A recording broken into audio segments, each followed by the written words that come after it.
Este tema está referido sobre todo a la protección al menor respecto al maltrato infantil. Es la preservación de sus derechos y también restituir aquellos derechos que se vulneran cuando se comete maltrato infantil en contra de un niño o de un adolescente. Es así que en el artículo 145 tenemos el derecho a la integridad personal que tiene todo menor. Ese es un derecho fundamental, es un derecho humano de todos los menores y muy importante, pues está relacionado con una cuestión de salud pública, porque sabemos que la violencia no solamente existe a nivel nacional, sino que a nivel mundial y es un grave flagelo social. En su artículo 45, la ley 548 establece qué es lo que comprende este derecho y señala que comprende su integridad física, su integridad psicológica y su integridad sexual. También que los menores no pueden ser sometidos a torturas, penas o tratos crueles e inhumanos o degradantes. El Estado, la familia y la sociedad deben proteger a los niños y adolescentes contra cualquier forma de explotación sexual o laboral, de maltrato, o cualquier tipo de abuso o negligencia que afecte a su integridad personal. Como ustedes pueden ver, el maltrato a menores, el maltrato infantil se puede cometer tanto por acción como por omisión, como por ejemplo la negligencia sería por omisión. La persona que el padre o el encargado de un menor que no le da una buena alimentación, que no le brinda un buen cuidado, una buena atención a su salud, a su educación, entonces está incurriendo en negligencia y eso también puede ser considerado como maltrato, como por ejemplo aquellos padres irresponsables que abandonan a sus hijos para realizar fiestas o relaciones sociales, que muchas veces los dejan solos a corta edad, arriesgando sus vidas y que por eso muchas veces ha dado lugar a que el Estado actúe a través de las defensorías de la niñez y estos niños sean llevados a buen resguardo y sus padres sean sancionados eh, por la ley. También se ha visto que los padres, por ejemplo, explotan o abusan laboralmente de sus hijos cuando no respetan el régimen de trabajo familiar conforme dice la ley y que vimos la anterior clase. En el punto 2 tenemos otro derecho que es el derecho a un buen trato, que está prácticamente relacionado con el derecho al respeto. Este derecho está previsto en el artículo 146 de la ley 548 y señala que comprende la crianza y educación, una crianza y una educación no violenta a los niños, a los hijos, basado en un respeto recíproco y basada en la solidaridad. La palabra solidaridad aquí es muy importante porque es uno de los principios que debe regir en la familia, así lo establece la ley familiar boliviana, y la solidaridad hace que la familia sea funcional y pueda ser apta para la crianza de los hijos. En el ejercicio de la autoridad de los padres, o los tutores y guardadores y educadores no deben emplear métodos violentos en la crianza de los hijos, en la formación educativa y tampoco en la corrección, es decir, en los castigos que debería aplicarse por, por algún por algún acto que merezca un castigo y con fines de corrección o educación. Por eso es que se prohíbe cualquier tipo de castigo físico, violento e humillante. Para darles un ejemplo, ¿cómo podría ser un castigo humillante el profesor? Como se hacía antiguamente, el profesor le ponía las orejas de burro y lo paraba frente a toda la clase a aquel niño que no sabía contestar una pregunta que se le hacía. O cuando el profesor lo golpeaba, le daba con golpes con la famosa palmeta y se decía que la letra entra con sangre. Eso hoy día está castigado.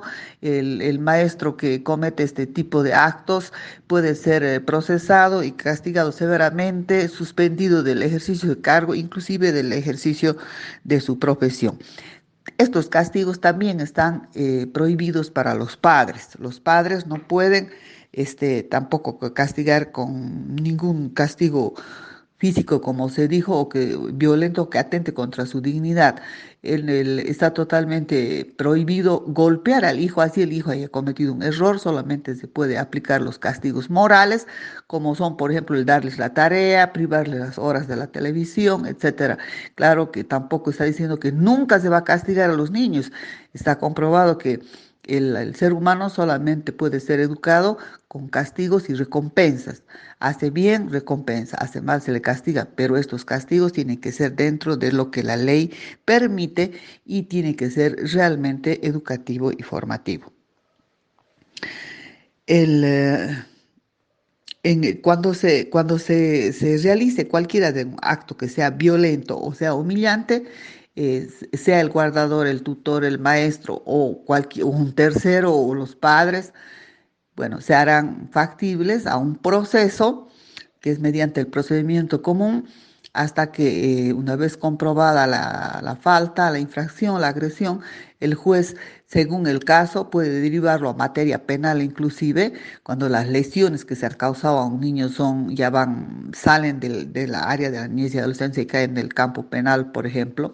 Cuando el niño ha sufrido abuso sexual, por ejemplo, ya cae dentro del campo penal, puesto de que la protección al menor contra la violencia no solamente son por los simples gritos, amenazas, golpes, empujones, sino que también nos habla de la parte de la parte penal, de los delitos cometidos contra los niños, y los crímenes más graves, desgraciadamente, siempre se cometen contra los niños. Como tercer punto, vamos a describir lo que es violencia. Violencia constituye toda acción u omisión por cualquier medio que ocasionare privaciones, lesiones, daños, sufrimientos en la salud física, mental, sexual y afectiva, que signifique un desarrollo deficiente e incluso la muerte del niño y adolescente. Como dijimos anteriormente, el maltrato no solamente es por acción, sino también por omisión. Explicamos en que dimos un ejemplo de lo que puede ser la omisión, el omitir el cumplimiento de sus deberes de cuidado, atención y protección de los padres, por ejemplo, ¿no ve? Entonces, esta violencia será sancionada por el juez en lo penal cuando esté tipificada como delito por la ley penal. Entonces ya no va a ser de conocimiento del juez de la niñez y adolescencia, porque todo lo que es maltrato infantil conoce el juez de la niñez y adolescencia. Él es el competente mediante la aplicación de un procedimiento común. Pero cuando ya estos actos contra los menores caen dentro del campo penal, porque así lo prevé la ley como delito, directamente ya son procesados en la justicia ordinaria penal. Cuando no estén tipificadas las acciones de maltrato como delito, simplemente constituyen infracciones y serán sancionadas, como se dijo anteriormente, por el juez de la niñez y adolescencia, conforme lo establece el código de la materia, a través de un procedimiento especial. En el punto 4 explicaremos la tipología del maltrato infantil, es decir, la clasificación del maltrato infantil. Se clasifican, en primer lugar, tenemos el maltrato físico, que es cualquier acción no incidental que provoca daño físico o enfermedad en el niñez por la acción de un adulto. En segundo lugar, tenemos el abandono físico. Y aquí viene el ejemplo de un maltrato infantil por omisión, porque señala que el abandono físico es la omisión o negligencia en satisfacer las necesidades de alimentación, de higiene, protección, cuidado, atención médica, etcétera. Y luego tenemos como Tercer punto, el maltrato emocional. El maltrato emocional es aquel maltrato que se realiza a través de la hostilidad verbal, es decir, con gritos, con amenazas, con insultos, y tiene que ser crónica, tiene que ser sistemática. Cuando se lo trata al menor con desprecio, con críticas o se lo amenaza, etcétera. Ese es maltrato emocional. Luego tenemos como cuarto punto el abandono emocional. El abandono emocional es la incapacidad o negligencia de los progenitores de proporcionar a su hijo cariño, estimulación, apoyo o protección en los diferentes estados que el niño pudiera encontrarse. Es decir, este abandono emocional se refiere a la indiferencia cotidiana que muchos padres ejercen o muchos guardadores o tutores encargados de menores ejercen de manera cotidiana al menor, lo cual afecta terriblemente su desarrollo porque afecta la formación de su personalidad. Ese menor se va a criar con baja autoestima, posiblemente no pueda desarrollar óptimamente sus capacidades.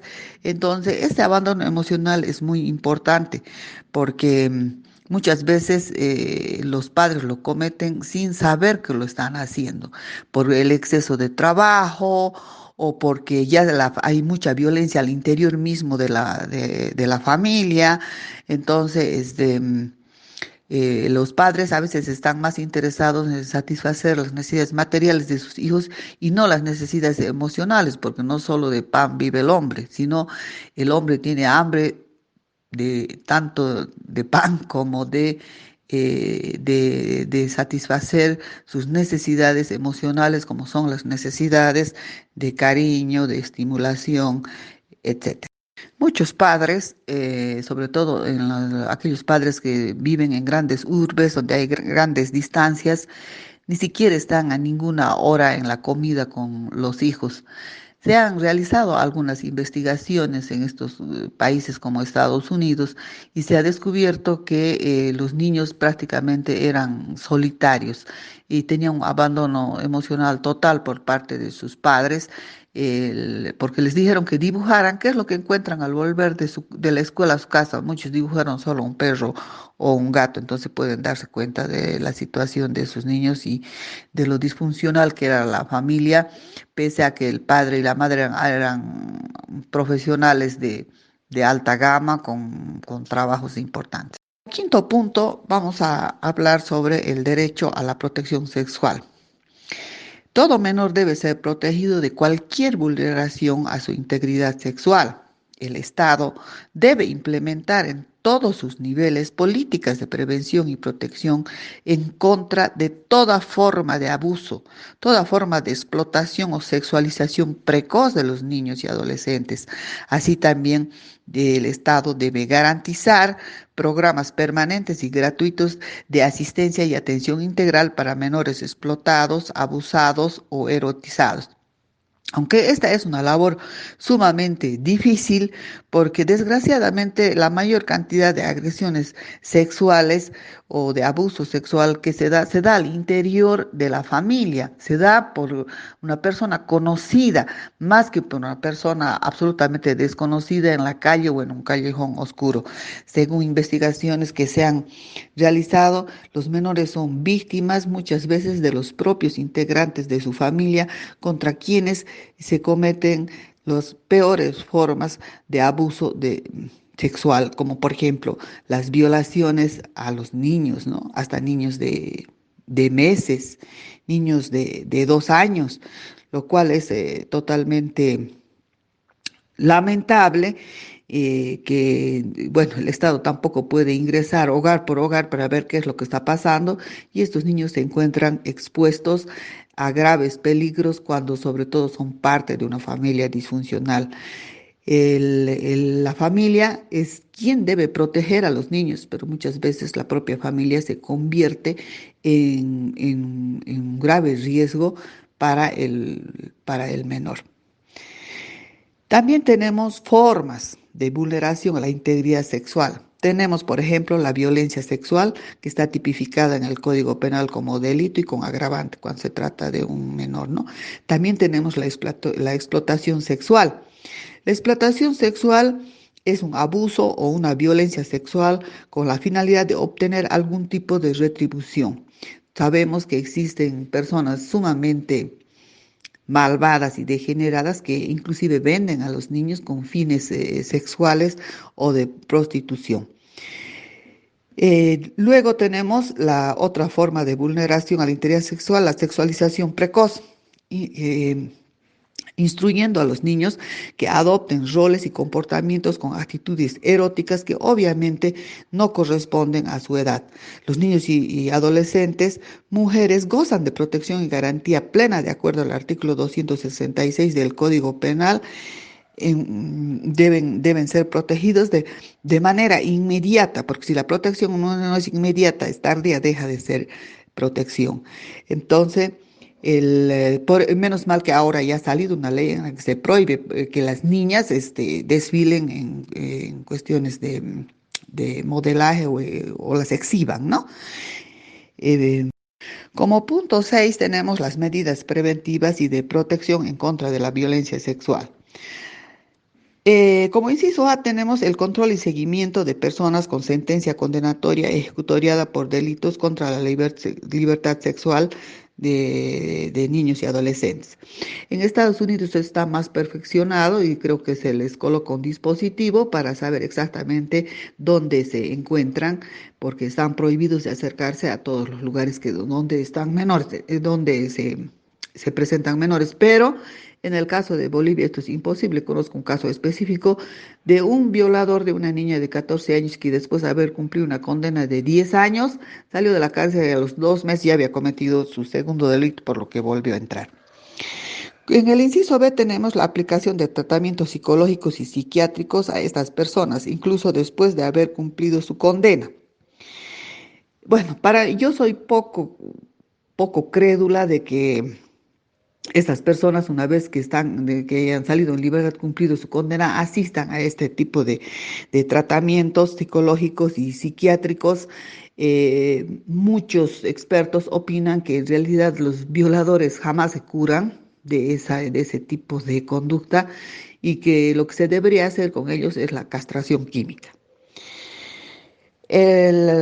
También como puntos en el inciso C tenemos que como medida preventiva la prohibición para que estas personas, una vez cumplidas su condena, vivan, trabajen o se mantengan cerca de parques, centros infantiles o cualquier lugar donde asisten menores de edad, donde los menores asisten para recrearse por cuestiones de esparcimiento, se les prohíbe acercarse a las unidades educativas o en los lugares donde exista concurrencia de esta población, independientemente de la aplicación de la pena impuesta, pero que yo les digo, en la realidad esto no se está cumpliendo. Como inciso D, tenemos que las instituciones públicas, a manera de prevención, las públicas o privadas que desempeñen labores en relaciones con niños y adolescentes, para fines de contratación del personal, cuando contraten al personal del servicio, los postulantes tienen que someterse a exámenes psicológicos, siendo un requisito de idoneidad. Sin este examen psicológico, yo creo que inclusive médico y psiquiátrico no se los debería admitir como servidores en los centros de acogimiento, porque ya se ha tenido amargas experiencias que por no tomar estas precauciones resulta de que los niños han sido abusados por sus mismos educadores, por sus mismos cuidadores. En el inciso E, como prevención, dice que los jueces en materia penal que dicten sentencias condenatorias en contra de aquellos que han cometido delitos contra la libertad sexual de niños deben incluir en todas las prohibiciones, deben incluir las prohibiciones previstas en los incisos B y C, o sea, en su sentencia, aparte de la condena, deben ir estas prohibiciones que se han descrito en los incisos B y C. Y asimismo, los jueces y los fiscales deben priorizar la agilización de estos procesos deben ser lo más ágiles posibles y evitar la retardación, porque una persona que no sea ajusticiada pone en riesgo a todos los demás menores que se encuentren en la sociedad. En el punto 7, hasta aquí, bueno, en el punto 7 vamos a ver la protección en contra de la violencia que se puede ejercer en el sistema educativo, es decir, por parte de los profesores o maestros en contra de los niños.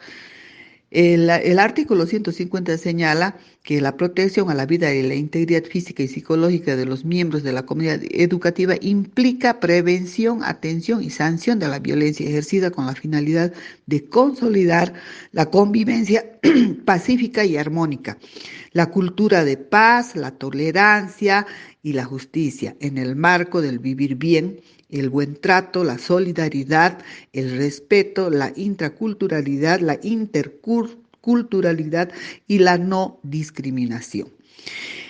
En el sistema educativo existen varios tipos de violencia, como vamos a ver a continuación en el punto 8, que señala que entre los tipos de violencia que existen en el sistema educativo, ustedes han debido escuchar hablar del bullying. Esa es prácticamente la violencia entre pares. Entonces, tenemos como primer tipo la violencia entre pares, que es cualquier maltrato bajo el ejercicio de poder entre dos estudiantes o entre un grupo de estudiantes contra un estudiante, que lo hostigan, lo castigan, lo acosan, se burlan, lo ridiculizan, etcétera. Como inciso B, otro tipo de violencia en el sistema educativo es la violencia entre no pares, es decir, la violencia de un adulto a un menor. En cambio, la violencia entre pares es entre los mismos compañeros, entre los de la misma edad. En cuanto se refiere a la violencia entre no pares, es cualquier tipo de violencia con el ejercicio o abuso de poder de las madres, padres, maestros, personal administrativo de la unidad educativa, de servicio y profesionales que presenten servicios dentro de una unidad educativa. Asimismo, también tenemos la violencia verbal, que está referida a los insultos, a los gritos, a las palabras despreciativas, despectivas, descalificativas, denigrantes o humillantes que se pudiera ejercer en contra de un menor. Cuando se refiere a la violencia verbal, esta es expresada de manera oral y repetitiva entre los miembros de la comunidad educativa. Otro tipo de violencia tenemos la discriminación en el sistema educativo. Esta es una conducta en forma de distinción, de exclusión, de restricción o preferencia fundada en el sexo, en el color de la piel, en la edad, en la orientación sexual e identidad de género, origen, origen cultural de la nacionalidad, la parte social, cuestiones de salud, grado de instrucción, capacidades diferentes, situación de discapacidad física e intelectual o sensorial, estado de embarazo o procedencia debido a la apariencia física, a la vestimenta, el apellido y otros.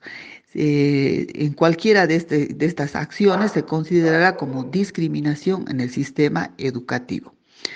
También tenemos en el sistema educativo la violencia en razón de género, que es un acto violento basado en la pertenencia o identidad de género que tengan o se pueda dar como resultado un daño o un sufrimiento físico, sexual o psicológico. Hoy en día tenemos las escuelas, casi todas las escuelas son mixtas y muchas veces en los niños, sobre todo en aquellos de temprana de edad, les gusta abusar de sus compañeritas por el simple hecho de ser mujercitas y les ponen apodos, se burlan de ellas o bueno, o les causan algún tipo de daño o sufrimiento, inclusive emocional.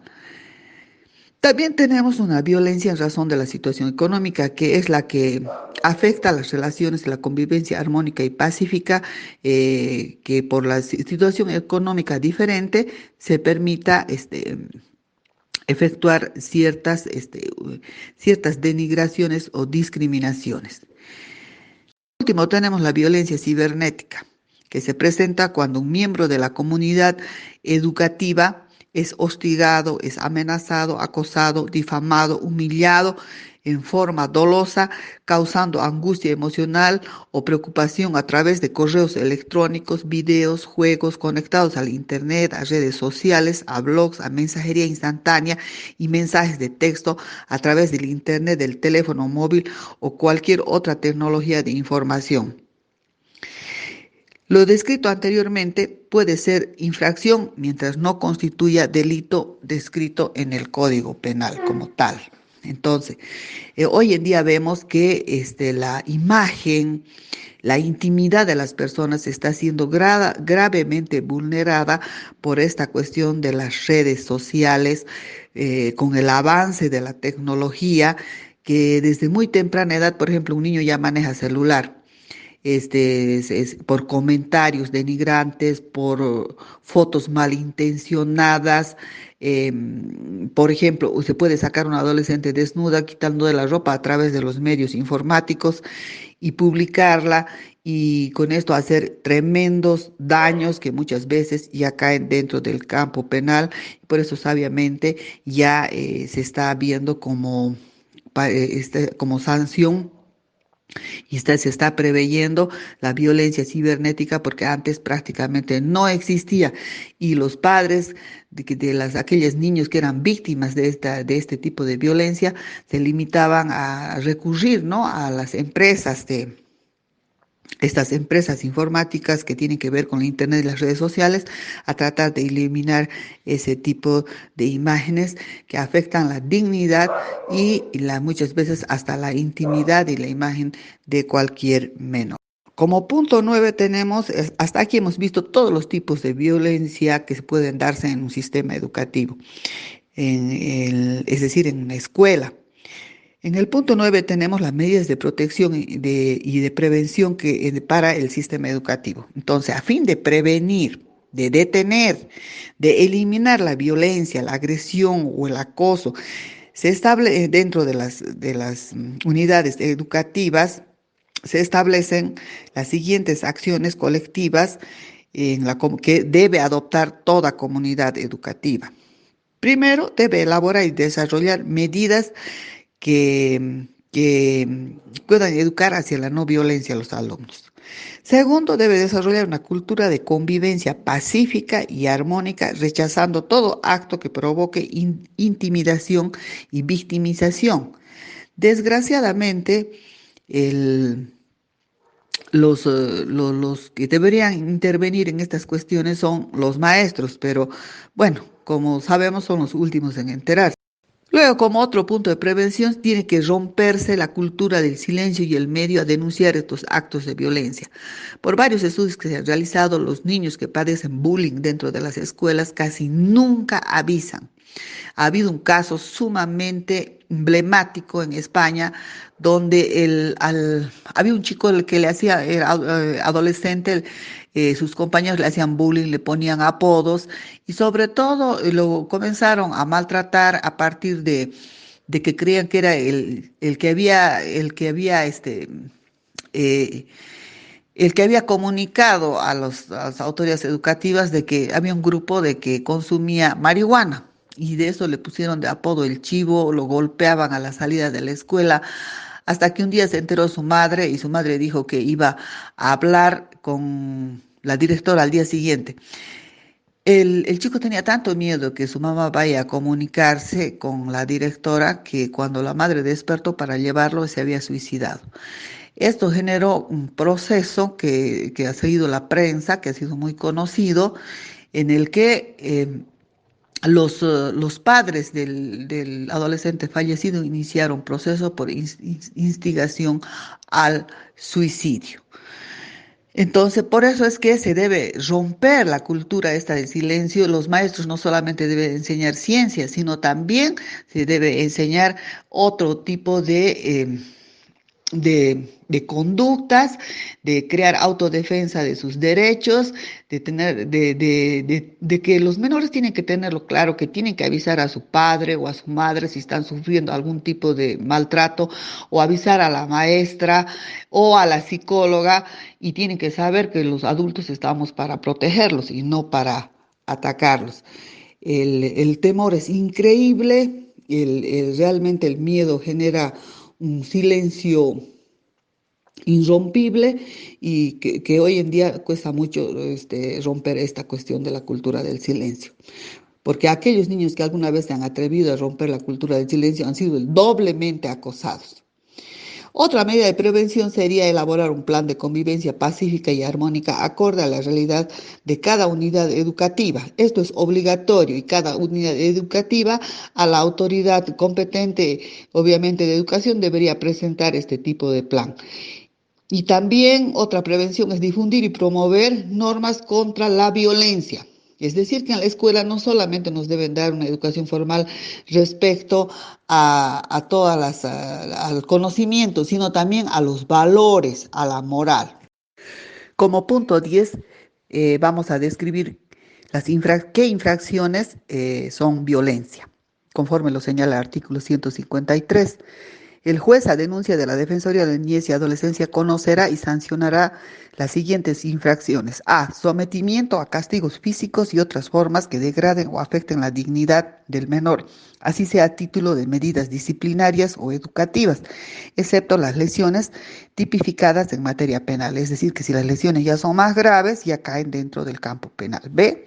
El abandono emocional psicoafectivo en el relacionamiento cotidiano con sus padres, tutores o guardadores.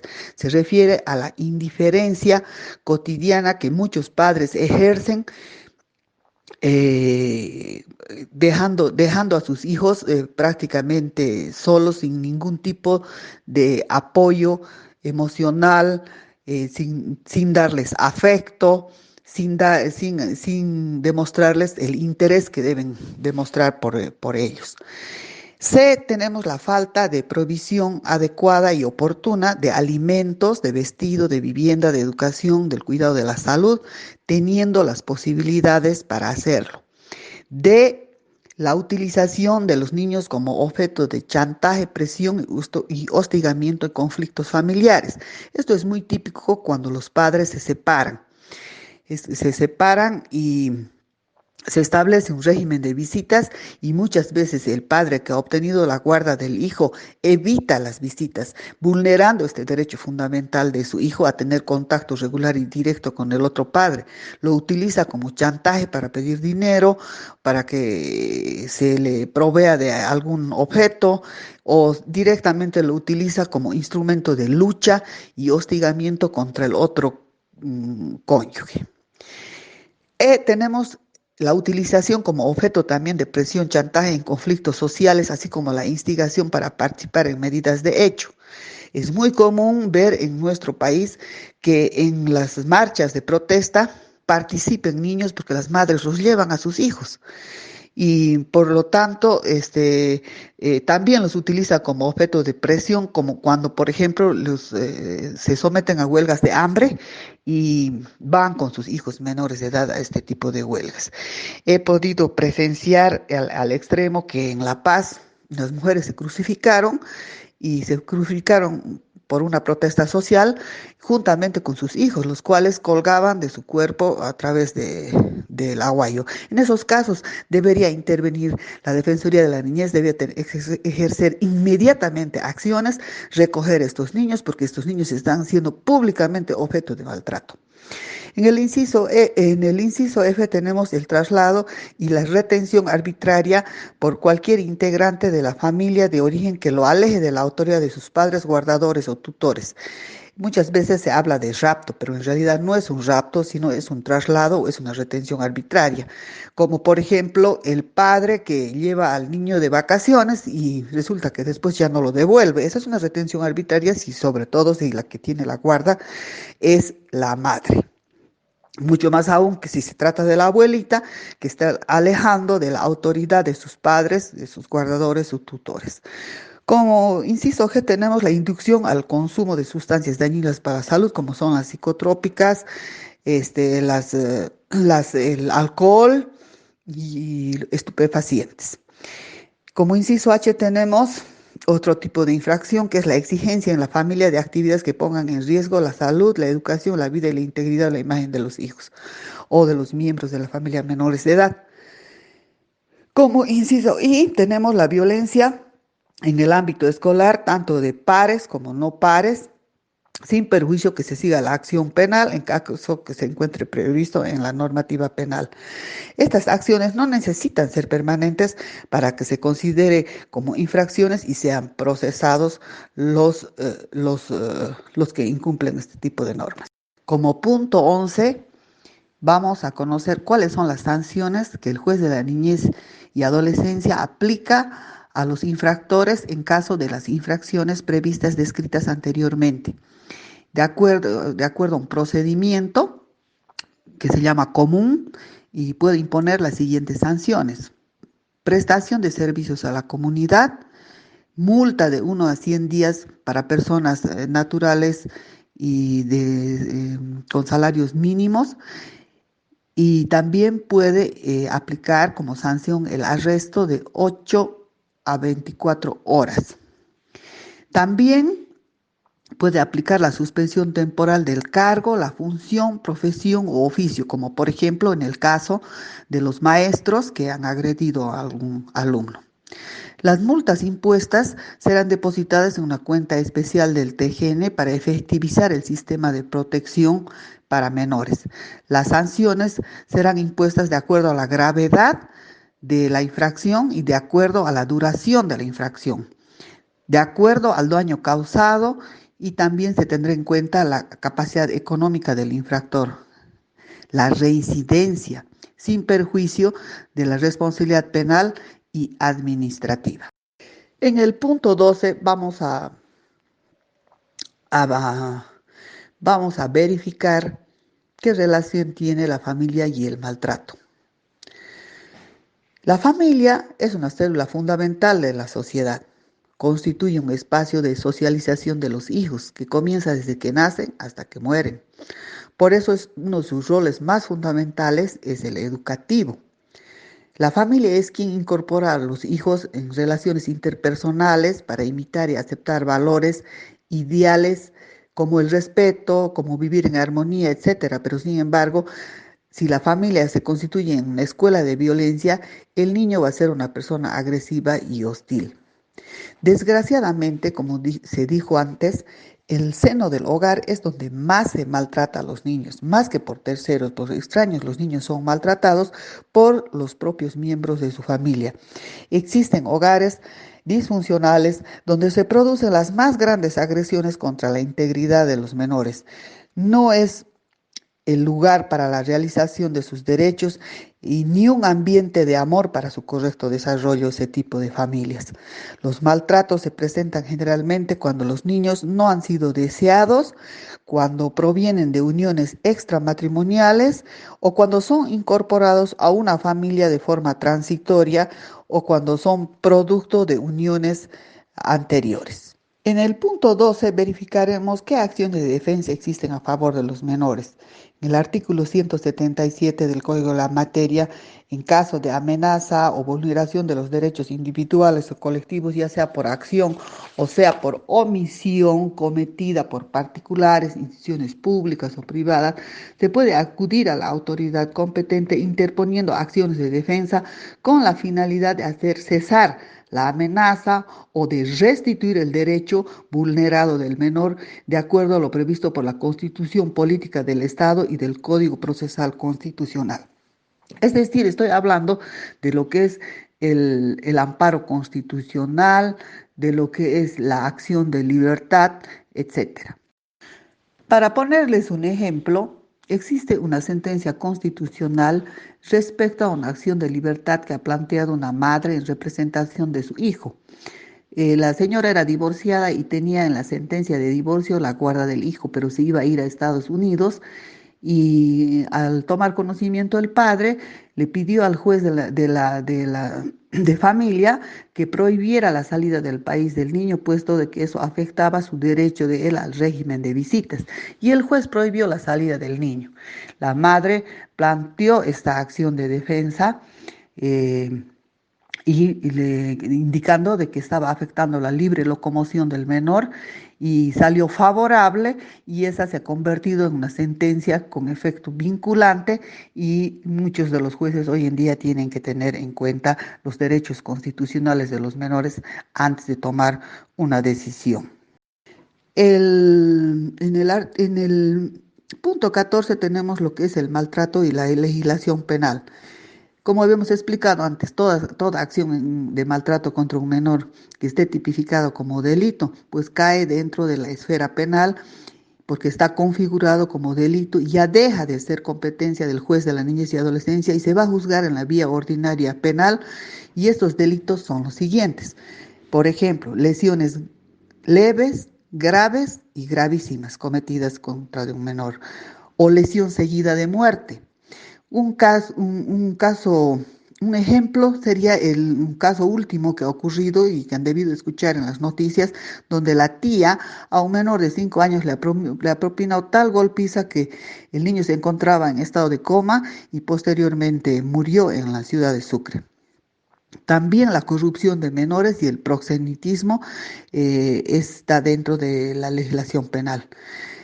También cae dentro de la legislación penal el abandono de menor incapaz y el cumplimiento de el incumplimiento de deberes de asistencia familiar previstos en el artículo 278 y 248 del Código Penal. Por último, en el punto 15 tenemos la Convención Internacional a favor de los niños y el maltrato. Se ratifica y se toman medidas para proteger a los niños frente a cualquier violencia física o mental e impone a todos los estados que son parte de esta convención internacional que adopten medidas legislativas, administrativas, sociales y educativas para proteger a los niños de toda forma de abuso físico, mental, descuido o trato negligente o malos tratos o explotación, incluido el abuso sexual. Esta Convención Internacional de los Niños ha sido ratificada por Bolivia, por lo tanto Bolivia es Estado parte y es parte del bloque de constitucionalidad de nuestro país y es de aplicación preferente porque todos los derechos de los niños se consideran derechos humanos.